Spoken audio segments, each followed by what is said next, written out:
Ya, oke, siang guys. Hari ini kita sedikit mau berbagi tentang untuk teman-teman milenial semua, untuk bagaimana caranya agar aman dan nyaman dan tepat dalam membeli properti. Jadi gini teman-teman semuanya, sebelum kita lanjutkan untuk bagaimana teman-teman aman dalam pemilihan properti, dipastikan teman-teman cek dahulu untuk legalitasnya. Jadi sebelum teman-teman memilih pembelian properti dimanapun tempatnya, teman-teman cek dulu ke pengembangnya atau developernya sertifikatnya. Sertifikatnya dipastikan teman-teman sudah pecah belum, ya. Baik SHM, sertifikat hak milik maupun SHGB atau sertifikat hak guna bangunan. Karena ini menjadi penting teman-teman, poin dasar dari sebuah pembelian properti. Karena sejatinya kita beli properti itu ya yang kita beli adalah legalitasnya, bukan tanah atau rumahnya. Karena kalau objeknya tanah atau bangunannya itu hanya sebagai bonus saja sebenarnya. Tapi yang terpenting adalah legalitas. Nah, ini poin penting yang harus dipastikan oleh teman-teman. Yang pertama yang harus dicek adalah pastikan sertifikat sudah pecah dan ini lakukan minta fotokopinya atau scan-nya, nanti cek ke BPN atau Badan Pertanahan Nasional di daerah teman-teman. Nah, ini bisa dicek kalau teman-teman nggak sempat, bisa cek lewat notaris, bisa pengecekan itu. Terus yang kedua, dipastikan rumah yang belum dibeli sudah ada izin membangun bangunan atau IMB kalau sekarang namanya PGB. Jadi itu sebagai syarat mutlak bahwa bangunan ini nanti memiliki izin. Nah, dua hal itu yang harus dipastikan oleh teman-teman sebelum memilih rumah. Jangan sampai teman-teman beli rumah percaya sama penjualnya tapi sertifikatnya ternyata masih utuh atau masih gelondongan. Bahkan ada juga yang sertifikatnya masih sawah.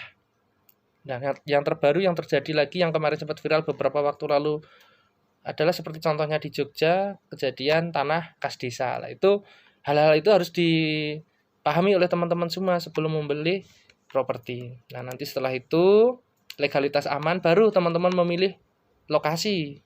Tentunya dipastikan jangan pernah beli properti, beli rumah yang lokasinya dekat makam, dekat sungai, dekat sutet. Nah, itu jangan karena itu di kurang tepat dan nilai jualnya juga nanti rendah dan kalau mau teman-teman KPR pun juga akan kesulitan. Satu sisi secara kesehatan baik psikologis maupun fisik nanti akan berpengaruh kepada keluarga kita. Nah, itu dipastikan itu lokasinya cari lokasi yang bagus-bagus yang berkembang ekonominya.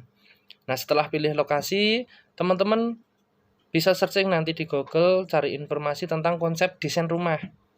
Saran saya kalau teman-teman beli rumah sebaiknya yang custom, yang siap bangun, jangan siap huni. Kenapa? Karena teman-teman nanti bisa mempersiapkan perencanaan keluarga untuk rumah masa depan. Karena apa? Kita berharap teman-teman beli rumah itu 5-10 tahun lagi nggak akan renovasi. Jadi memang sudah sesuai rencana awal baik denahnya maupun konsepnya. Nah, yang kedua, setelah ditentukan konsepnya, teman-teman saat pembangunan pun bisa ikut ngontrol, bisa ngawasi. Minimalnya kalau teman-teman sibuk ya seminggu sekali sambil weekend sambil ngontrol pembangunan rumahnya. Artinya apa? Spek-spek kualitas bangunannya teman-teman bisa kontrol semua. Nah, kelebihan rumah siap bangun ini teman-teman bisa seperti membangun rumah sendiri. Jadi teman-teman bisa memastikan kualitasnya, ukuran besinya, spek bangunannya, detailingnya dan semuanya termasuk perencanaan air bersih, air kotor dan kelistrikannya semua. Jadi teman-teman akan lebih detail. Ketika nanti ada apa-apa perjalanan misalkan perbaikan atau renovasi pun teman-teman sudah bisa memahami. Itu yang poin penting. Lalu selanjutnya terkait untuk pembiayaan. Nah, tentunya bagi teman-teman yang masih milenial atau yang keluarga muda yang mau investasi, diupayakan untuk pembelian saya sarankan lewat KPR. Kenapa? Dengan lewat KPR perbankan itu membantu teman-teman bagi yang kurang paham tentang legalitas, itu membantu untuk mengamankan legalitas. Karena perbankan itu tidak akan pernah bisa diproses KPR-nya apabila sertifikatnya belum pecah dan PGB atau IMB-nya itu jadi. Jadi dua syarat itu yang menjadi mutlak untuk bank itu mau bisa mengasisi KPR. Yang kedua, bank tidak akan sembarangan terhadap pengembang atau developer yang belum pengalaman, yang belum punya jam terbang, yang track record-nya kurang bagus. Karena apa? Itu sebagai keamanan juga bagi teman-teman. Ketika teman-teman via KPR, otomatis nanti akan dapat pengembang yang bagus, legalitasnya juga aman. Satu sisi yang selanjutnya, kalau teman-teman belinya itu siap bangun, pihak bank nanti ikut mengawasi pembangunan, ikut kontrol. Yang perlu dipahami oleh teman-teman bahwa ketika teman-teman beli rumah siap huni, siap bangun tapi via KPR, bank itu pencairan ke pengembang itu enggak 100%, tapi bertahap progres. Jadi cair 20%, nanti pondasi naik cair lagi ke dinding, atap, nanti setelah atap cair lagi setelah finishing sampai serah terima, bahkan sampai dipastikan PGB-nya sudah jadi, baru bisa cair 100%. Nah, itu kelebihan-kelebihan teman-teman dalam hal untuk pemilikan rumah. Jadi teman-teman hari ini jangan takut untuk beli rumah. Kita nggak paham, kita bisa tanya ke ahlinya. Kita bisa konsultasi ke pihak notaris, ke perbankan, atau teman-teman agen properti yang memang berpengalaman di bidangnya. Yang pasti jangan pernah percaya sama orang yang teman-teman tidak tahu kapasitasnya. Karena apa?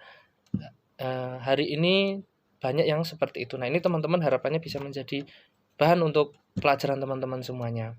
Oke, itu teman-teman sedikit untuk siang hari ini. Kalau ada manfaatnya, bantu untuk like, subscribe, dan komen. Nanti kita akan review kembali untuk hal-hal terkait bagaimana teman-teman bisa memiliki rumah yang aman dan nyaman untuk masa depan keluarga teman-teman semuanya. Oke, terima kasih. Selamat siang, guys.